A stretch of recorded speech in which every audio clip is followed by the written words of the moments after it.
Welcome to the WordPress Photography Podcast, the podcast for photographers who want to learn how to get the most out of WordPress to grow their photography business. You don't need to be a geek to understand WordPress. Settle back and listen as we show you how. Now, here's your host, Scott Wyden-Kivowitz. Welcome to episode 46. My name is Scott Wyden-Kivowitz, and today I'm joined by my guest, Ugo Che. I've known Ugo now for, I would say, a couple years online. We finally got to meet in Chicago, which was really cool, at the Out of Chicago Photography Conference.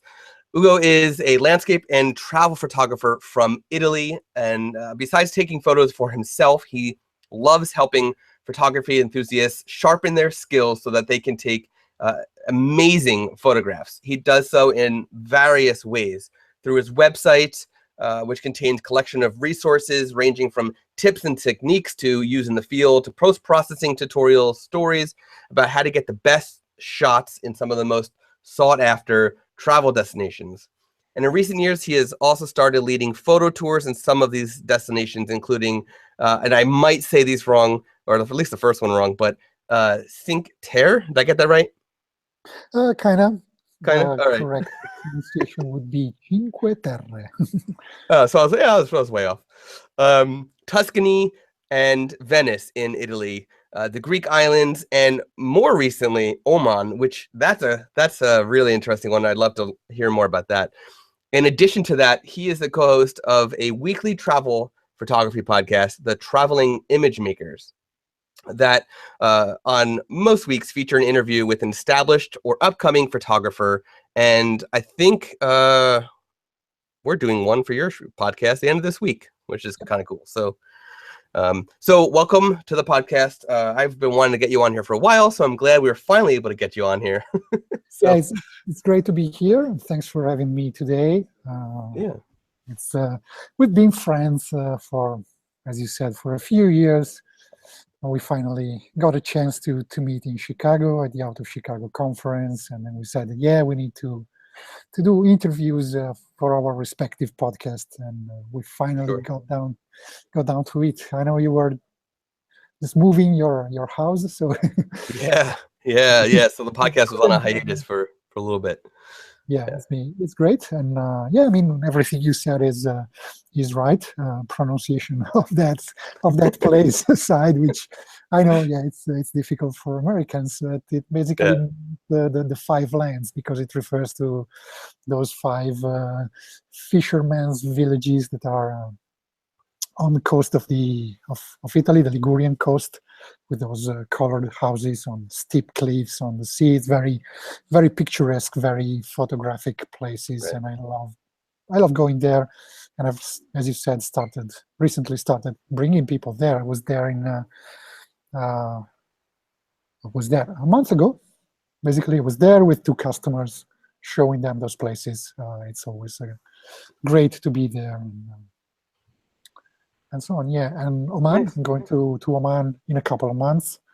This is a new destination for me, being outside of my usual range of places, which are mostly around the Mediterranean Sea. But I was there on vacation with my wife in January of this year, so I brought home some nice pictures, I would say. I did a few blog posts about those and shared them on the usual channels. And then some of my previous customers that had been with me on tours in other locations, they started asking me, well, why don't you bring us to Oman? And I said, okay, let's do it. So we're going to do it. That's great. I know that's a country that you rarely see talked about in the photo industry for workshops or travel. I mean, obviously people go there, and we have the United States has military station there and whatnot. So there's definitely people there, of course, but it's not often talked about in the photography industry. So it's nice to see that you're starting to do workshops there, photo tours and whatnot. So it's gonna be cool. It's not often talked about, and some people might sometimes don't know much about the country and think, okay, it's an Arab country, it's in the Middle East, it's right between Yemen on one side, and it has just across the sea there is Iran. So some people don't know much about the situation there and think it might be unstable or dangerous, but it's actually quite the opposite. And as you said, ally of the US and Saudi Arabia, so it's very safe, very quiet place to go to, very modern in some respects, but still lots of traditions there and amazing landscapes. So it's perfectly suited for a photo workshop, for a tour there. Nice. Yeah, that's cool. I'm excited to see all the photographs that get shared from there. So, so let's dive into what's going on with WordPress photography industry. We do a little segment on news. So, got 2 bits of news this episode. The first is the content blocks feature that's coming to WordPress 5.0 was delayed, and the reason for the delay is actually because Facebook has a very strict license on the React JavaScript framework that was being used to basically make this content blocks feature work. And because of this, the team that's actually building the content blocks feature is rethinking what framework to use, and they're experimenting with multiple to see. But unfortunately, I mean, I'm kind of surprised that the team who's building this actually went with something made by Facebook in the first place, because Facebook doesn't really, even though they have open source, they have strong copyrights on things. So I'm kind of surprised they went that route in the first place, but they did, and now they're kind of reaping the the pains that came from using something that Facebook created. So we'll see what framework they wind up using, but in the meantime, WordPress 5.0 has been delayed, so we're going to see a bunch more like updates like 4.9, 4.9.1, 2, 3, and blah blah blah before we see WordPress 5.0. This is a benefit though, because it means that the plugins and themes that are worried about the compatibility with the new content block editor have more time to worry about it instead of having to rush. So that's a good thing. The next bit of news is if you use the Disqus, DISQUS commenting system for WordPress, there was a data breach. Disqus is actually a SaaS platform, software as a service, and it's basically a commenting system that anything can integrate with. And there is a WordPress plugin, and the SaaS component had a data breach. And so you are encouraged to change your passwords as soon as possible, because there is a data breach. And we will link to that information in the show notes so you can learn more about the data breach. So, okay. Can I maybe ask a question about Disqus, because I'm a Yeah. user of it. I use it not on my website, but on other websites that I comment on. I authenticate using Google, so I imagine Disqus doesn't have my password, and I'm not impacted by this data breach. So the data breach passwords were included in, they were encrypted. Passwords were encrypted, but still stolen in this breach. Yeah. So they could be decrypted, but any integrations you have, like logging in through Facebook, should not be an issue. Yeah, that's what I thought. Yeah. So, but I think they still force you to make a password, even though you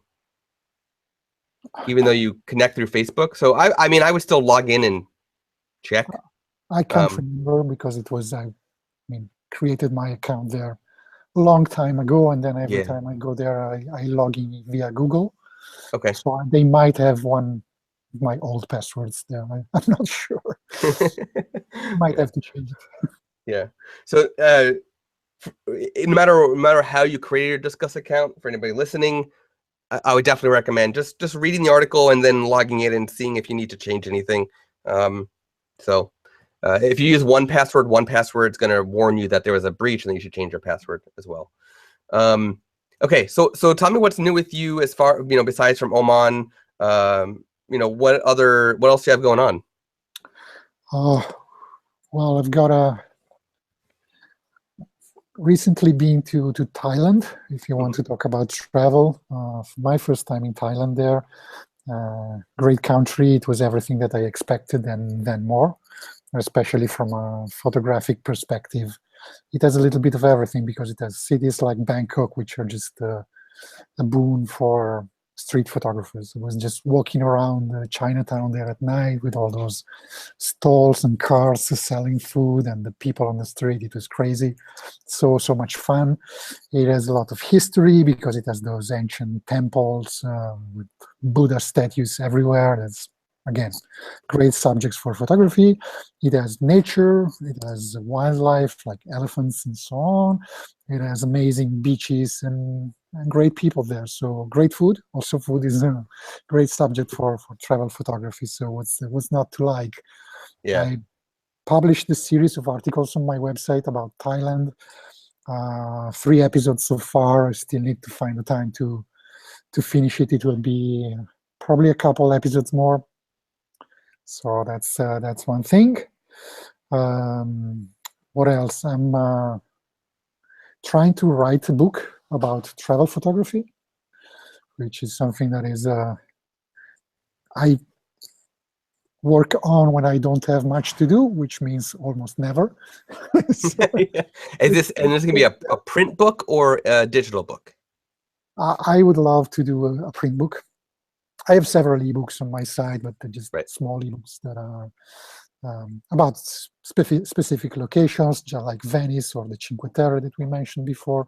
This is going to be more of a long form book. I will try to get it published via some traditional publisher if I can. But first I need to finish at least writing a draft. I don't know when I will find the time. Yeah. And as you said, I have the podcast, the Traveling Image Makers. We just published today our 97th episode, which means that in 3 weeks we'll be at episode number 100, which is quite a milestone for me at least. It all started at 2 years ago, thinking, okay, I should definitely do a podcast. I was not prepared. I mean, I was reading today about somebody saying, even if you're not ready, you should just start. And so that's what I did. I didn't know much about podcasts. And I said, yeah, if I keep postponing until I'm ready, I will never do it. So let's just do it. Yeah. Yeah. You know, I'm glad that we started one at Imagely as well. And it's something that I would love to have for myself, like have my own individual podcast too. But the one thing, I'm sure you've learned, is, boy, is it time consuming. Oh, it is. so I mean, major kudos to you for being able to do that while also traveling the world. So, you know, I couldn't imagine having to do it and travel at the same time. Plus, having a family, just it you know, on top of everything else that you got going on. You know, it's like, yeah, there's two things here. One, it's recorded. It's not live. Yep. So that means I can arrange, do batch recordings when I'm home, when I have some time. But then I need to contact, it's interview based. So I need to contact guests and agree on times and try to fit them into my schedule, which is not always easy. And then there's the editing and the publishing part. But I was in Thailand for almost 3 weeks and I didn't do anything on the podcast for those 3 weeks. I didn't do any recordings. I didn't do any editing or everything. I had everything batched up and scheduled to be published every week, even when I was away. I've got 4 weeks of content ready to go and scheduled because I knew I was away for 3 weeks. Yeah, that's what I do for this podcast as well. Like the end of this month is Photo Plus Expo in New York City. And this episode's coming out right around that time, and I don't have to worry about the overlap because we're recording it right now. You know, it's a nice thing. So. It's a lot of work, but it's great. It has great returns. Yeah. It's something that people keep coming back to old episodes, so I don't have to. Of course, I publish new content, but old episodes, unless some blog post, which sometimes nobody reads them anymore, most of them. Podcast episodes keep being popular even after a long time. For sure. It allows me to do a lot of great networking with great people. Just had, you mentioned Mark Silber, which you had as a guest as well. We had Rick Lemon and Valerie Jourdain, and we had other great people on the show, and it allowed me to then to keep in contact with them. Yeah, so it's just a great thing overall. Yeah. Go Yeah, ahead. I was going to move into something else that you did recently was a complete redesign of your website, right? So let's talk about that. Let's talk about what you did, like an overhead view of what you've done, and some of the reasoning behind what some of the decisions you made and whatnot. So let's dive into that. I've had WordPress-based blogs for, I can't even remember how many years. I think I sold my first domain, which was based on a WordPress blog in 2003. It had been going for at least a few years. So it's almost 20 years. And it's always been blogs, pure blogs. I mean, just typical chronologically based homepage with a list of the most recent posts and so on. That's one thing that a lot of people do, and it's fine.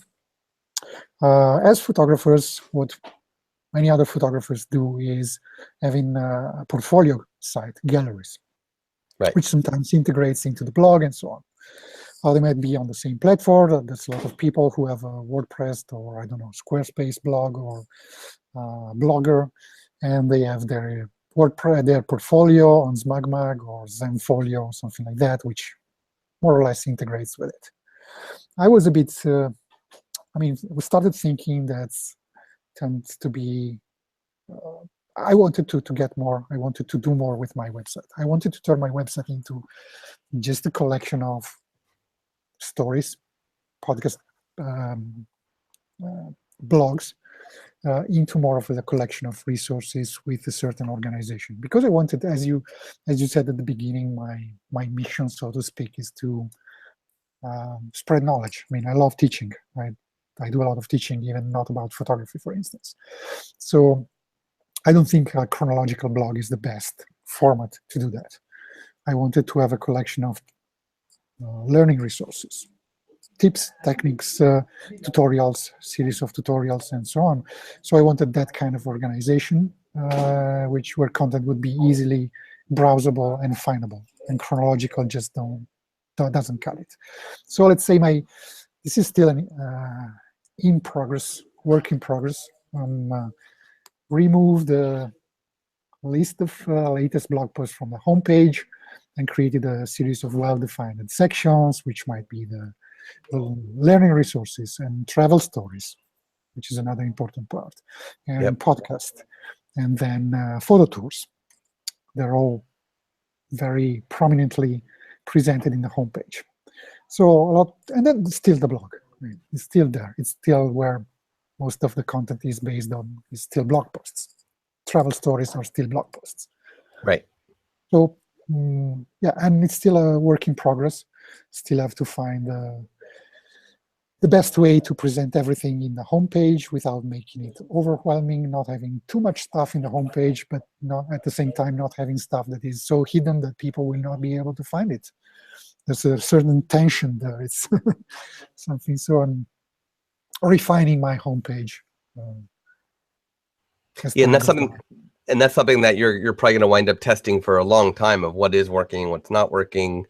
And this approach it's not something that is brand new. It's something that exists. We see it more outside of the photography industry, and I think we're starting to see it more and more now in the photography industry. But if you look at, for example, ProBlogger, right? They do this. If you look at Digital Photography School, actually, which is actually the same company as ProBlogger, they also do this now. They show you the content, but they're showing you, instead of it being chronological, they're showing it to you sort of by niche, about a topic, about, so it's a great approach to, especially for an education. This wouldn't work so well necessarily for just a photographer that is trying to share their services. But for an educational resource, it's definitely an ideal approach. It's That's definitely, I think it's the right approach. I mean, I can understand that photographers don't have the time or the necessary skills to do that, yeah. and don't want to do that. It's perfectly fine. I'm an IT guy as well, not just a photographer, at least by trade, by training. So I wanted to do something different. And the other thing is, I wanted to. I mean, I understood some time ago that probably the most effective way of reaching people and keeping in touch with people is to have a newsletter, to have a mailing list. Right. So I wanted subscription forms and incentives and opt-in forms to be something that is prominent on the site without using annoying pop-ups and so on. So I need to somehow find a way to present content for free and then maybe use content upgrades. So, okay, this is a blog post about photographing the Carnival of Venice. But if you want to know more, here's a nice ebook. Just give me your email address and I'll send a PDF, nicely formatted PDF to you. That's very important for me. And so with the emails that you're doing now, what are you doing to add value to the people who are actually subscribing, besides giving them the PDF of whatever the upsell is for the content? What for the blog content? What are you doing sort of ongoing to people who give you their email address? So I've got a series of educational emails about various aspects of photography, which right now includes about a dozen different topics. So if you subscribe, you start getting those emails. And of course, you can unsubscribe anytime. I'm actually thinking of repurposing a lot of the content, of the educational content that I have on the blog, as a series of scheduled emails. So you will start getting more of it. Yeah, it's a good idea. It's a good idea. I mean, that's basically content marketing in general. And for the photographers listening, even though we're talking about things that are really targeted to photographers, keep in mind you can do this with any of your content targeted to your, personal clients for family photos, for wedding photos, whatever. Content marketing is basically the idea of creating content and then repurposing it in multiple ways to market your business, right? So you're creating blog content, but you're also creating a podcast that in many times will wind up overlapping with, blog content. And then you can then take the combination of the two, or one of them, or the other one, and turn it into an email series, which then also provides value to those who subscribe. And then, of course, you can share all that on social media, which is also content. So you can take all this and just reuse it, recycle it, and repurpose it into many different formats, including email autoresponders, which is nurturing the leads that you get and adding immense value and improving the chances that they will buy a product or buy a service. Absolutely. I mean, some of those, I've identified like 50 articles. Let's just use an example. I have an article about ways to properly use a wide-angle lens, which has its own things you have to be aware of, like distortion and so on. It has its own uses. So I have an article about that on the blog, but it's buried deep there, and it's not maybe ranking high on Google. And people who find my website and then subscribe because they find an ebook or because just they like what I'm talking about, they don't even know that article exists. Yeah. So are you when you autoresponder list? Sorry, and just add it to my autoresponder list. Yeah. The content of that article with a link to the original, and just send it out. I mean, it's basically free. So that's actually what I was going to ask. If you were taking the text word for word and pasting into the email, or if you were doing a summary and linking to the blog post. In some instances, I would just, maybe if it's a short article or it's only one, I would just copy into the email. So just provide free value without even, Go ahead. What you just said is very important for everybody listening. Is you can link to articles that you've created online on your blog, but people will begin to think, okay, well, this person's just sending me all, stuff that I can find already that they've already written. But if you share just text without a link, something that you can track the opens, but you don't necessarily track the clicks because people have nothing to click, that is going to make people think, okay, so this person's sending me something new and fresh, even though you really recycled it maybe from 5 years ago because it's evergreen. It's something that is not dated. So if you mix your autoresponders between, even if it's repurposed content, if you mix your autoresponders with linked content as well as just text content for somebody to read, that is going to increase your opens and clicks overall. Yeah, my idea at the moment, that I have to test it, I mean, because it just started. Of course. This process is that I would probably just send out the whole article in the email without, so people don't need to click. Mhm. Yeah, so the article might link to an offer that I have, right? Right. Or in case of I have longer articles, or maybe a series of articles on the same, like in different installments, I would maybe send the text of the first one and say, okay, if you want to read more about this topic, the next episode, I would not maybe send emails about those. I would just put links in the initial email. But these are just ideas. I mean, I need to test in practice how they work, how the opens go, how the clicks go, and so on. Right. So what else are you working on for your site? What any other big changes you plan on making besides from the organizational aspect and the repurposing of content? So one change that I just made, but I still have to work it and provide more content, is basically completely redesign my galleries. The galleries were I wasn't actually taking care of my galleries. I only had a handful. They were not up to date and so on, because I wasn't really seeing a lot of interactions with my galleries. So I decided, okay, I need to show more of my work, because that's important. People want to come to tours with me, and they want to know what I'm capable of, what photos I can take, right? Because if I want to teach them, I need to be able to take great photos in those places. Yeah. So I needed to revamp my galleries. So I switched to the NextGen plugin, which is great, the NextGen Pro, that you know very well, of course. And there's one feature there that I love, being what you call the deep linking, right? Yep. Being able to go to the Lightbox view. So you go to the gallery, you click, the image opens up big, and then you get a nice share button, which will create a post on Facebook, on Twitter, which links back to the same Lightbox view. And I think this is, I don't know if this is unique in the world of gallery.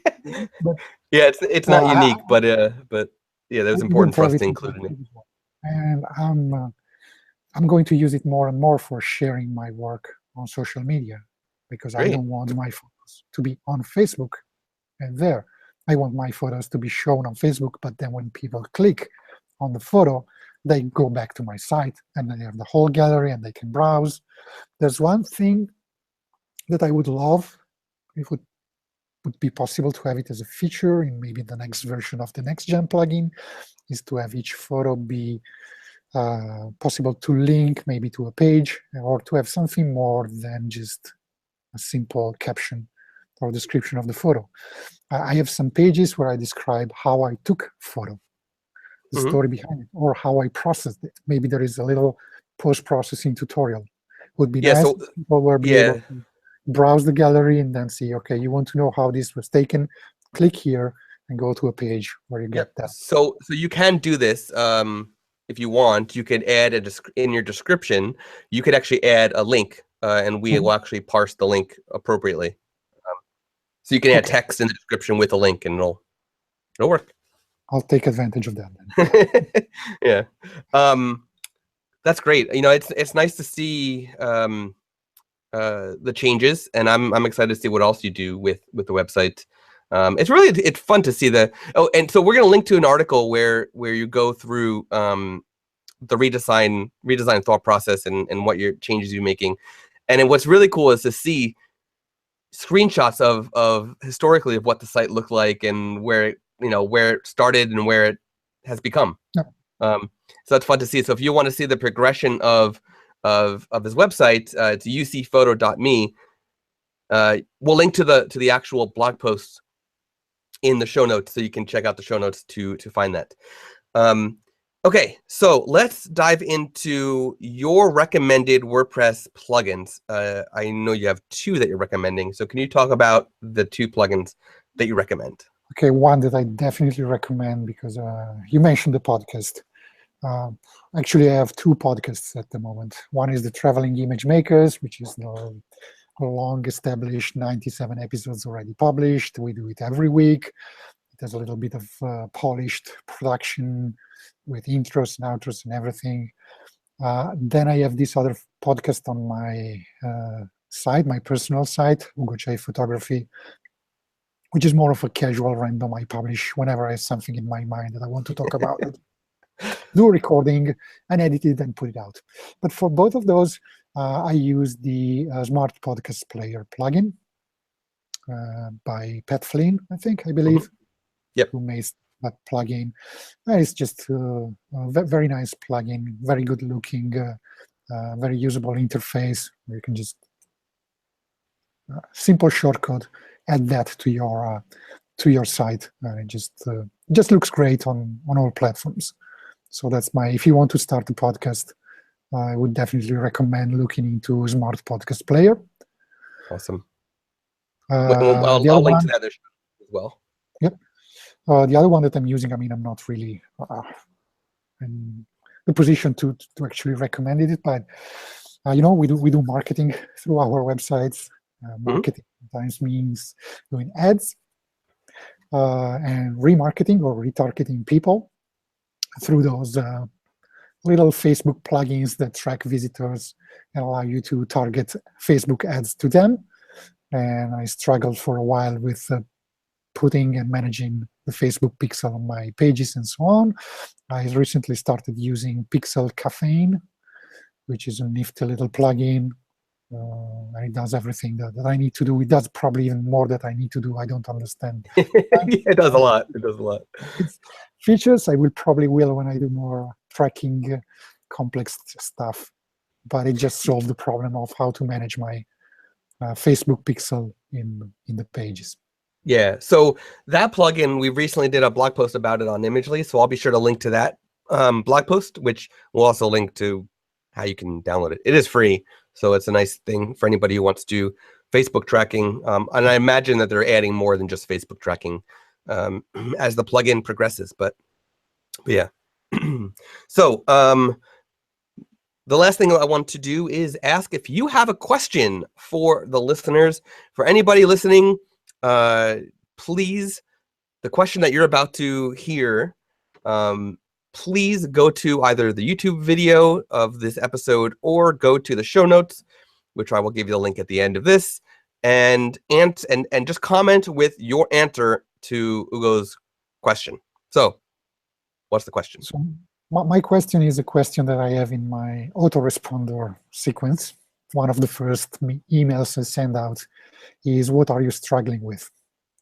What are the things in your photography that you find you're not progressing with? Might be something technical, like using manual mode, might be something about finding inspiration, anything that is blocking you, that you're struggling. I'll see if I can help. I do it because I like helping people.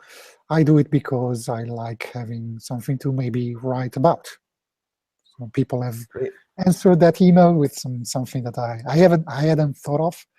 This is also a suggestion that I have to people who want to have a blog or a website where they want to really help people. Sometimes, what should I write about? Yeah. Ask a question to your audience, and they will give you ideas for content to create. Exactly. So that's my question. Please give me ideas about what content to create, and I will try to help you. Even if it's something that I've already written about, maybe I'll just link you to one of my previous posts or pages. Exactly. Awesome. Well, thank you, Ugo, for joining us today. You can find the show notes from today's episode and where to find Ugo at imagely.com/podcast/46. So until next time. Right. Thanks for having me. It's been a great pleasure. Totally. You've been listening to the WordPress Photography Podcast. To listen to other episodes and to subscribe to the podcast via iTunes, Stitcher, Google Play, and more, please visit imagely.com/podcast.